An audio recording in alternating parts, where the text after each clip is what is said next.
So our group's material was graphene, which is a fairly modern and innovative material.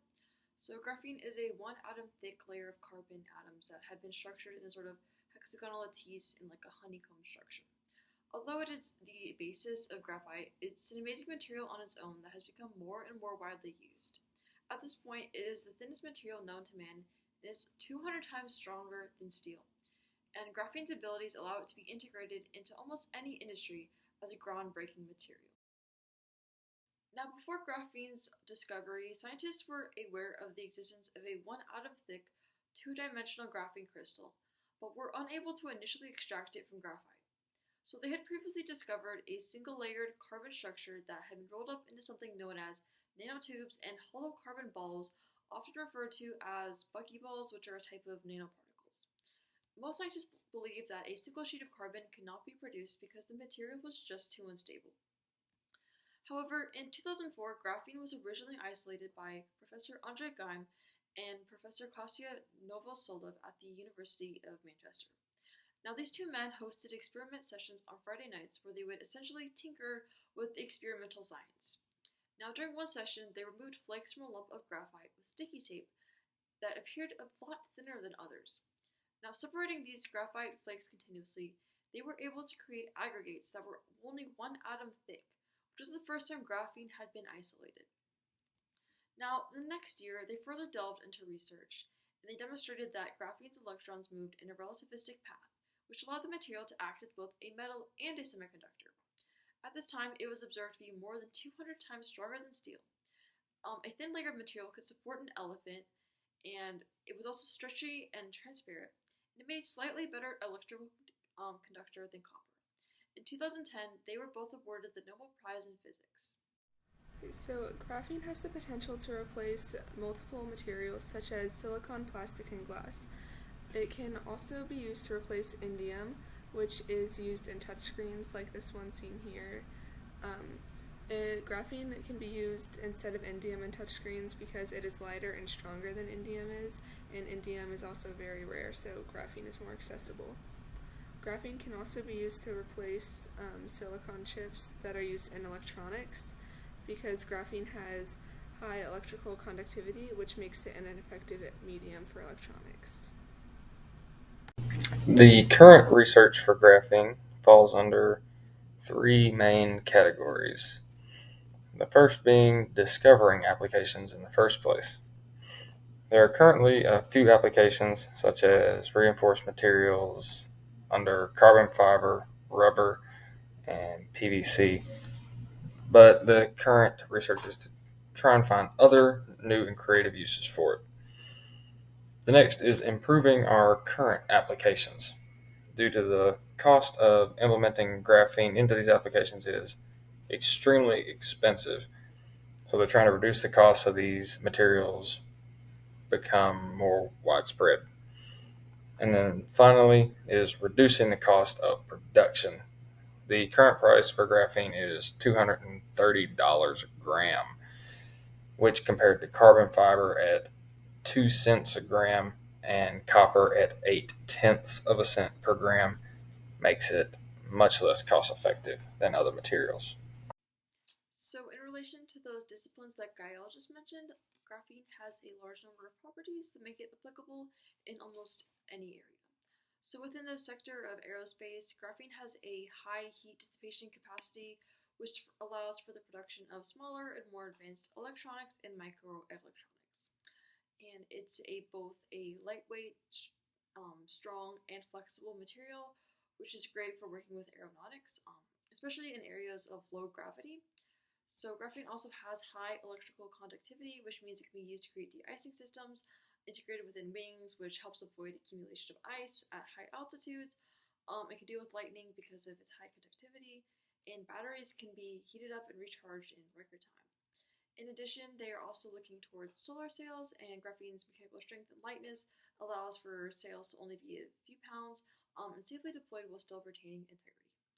Within the area of biological engineering, they're looking more into anti-cancer drug delivery systems with graphene. So this material is highly hydrophobic since graphene oxide is surrounded by oxygen that contains hydrophilic groups, which essentially allows for pi-on-pi stacking and electrostatic interaction to occur with other molecules in that same area.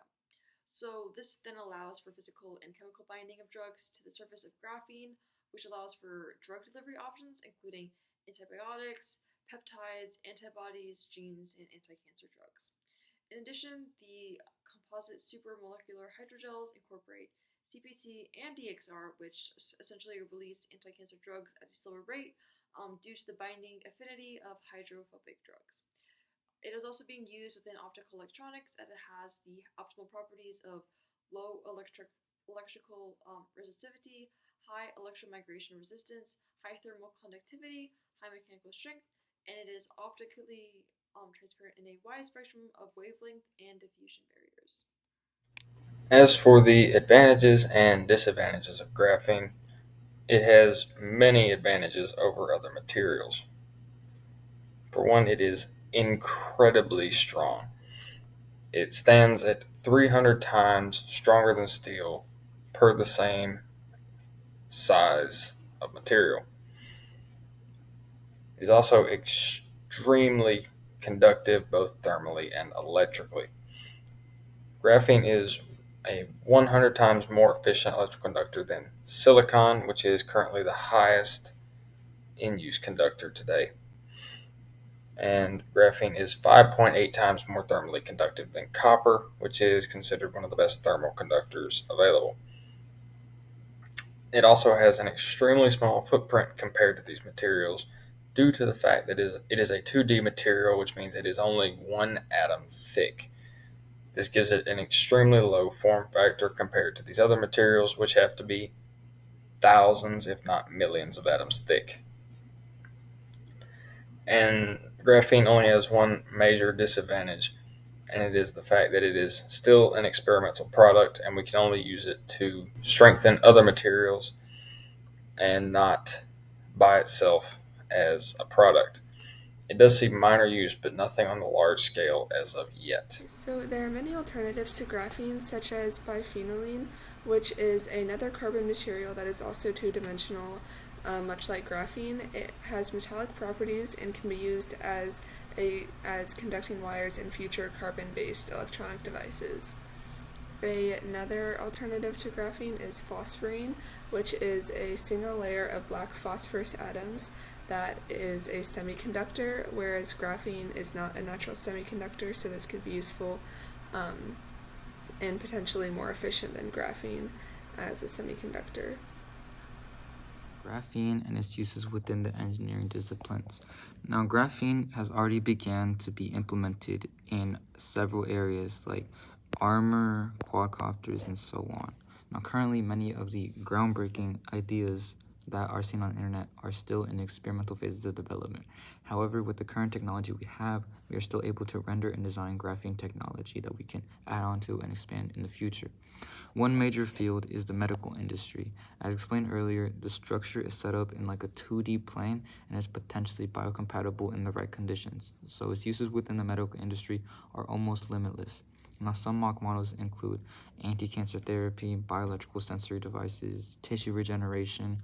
Now, I tried to find pictures, but I couldn't find any because the technology does not exist yet. Now, it can also be used in the electrical engineering field. It is extremely conductive and extremely thin, and one of its main areas of study, as of currently, is graphene transistors, as you can see right here. This is a graphene transistor, as you can see right here.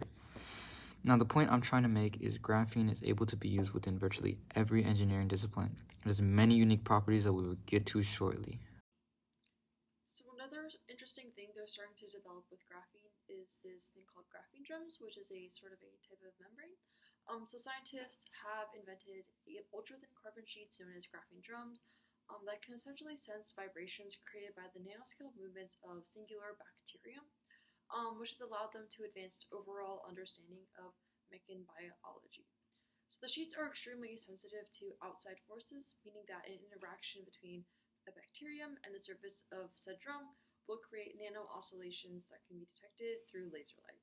So the flagella, which are essentially the tails of the bacteria, create these oscillations and essentially beat on these drums, which can be transferred to soundtracks that scientists monitor.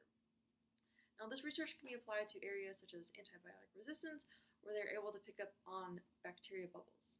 And if the bacteria are resistant to antibiotic, the isolations would continue to occur at the same level. However, if they were killed by that drug, vibrations would decrease before completely disappearing, which is extraordinarily fast compared to usual antibiotic sensitivity tests, which would break through new medical boundaries, especially just in terms of sensing these antibodies. Now, overall, graphene is extremely a versatile material. It can be used as a bulletproof material all the way to a form of tissue regeneration. It is significantly stronger than steel, it is significantly more conductive than copper, and it can potentially replace materials such as silicone, plastic, and glass. Once we develop a full understanding of it and implement it in many engineering fields, it will open up more doors for opportunity in every aspect of our lives.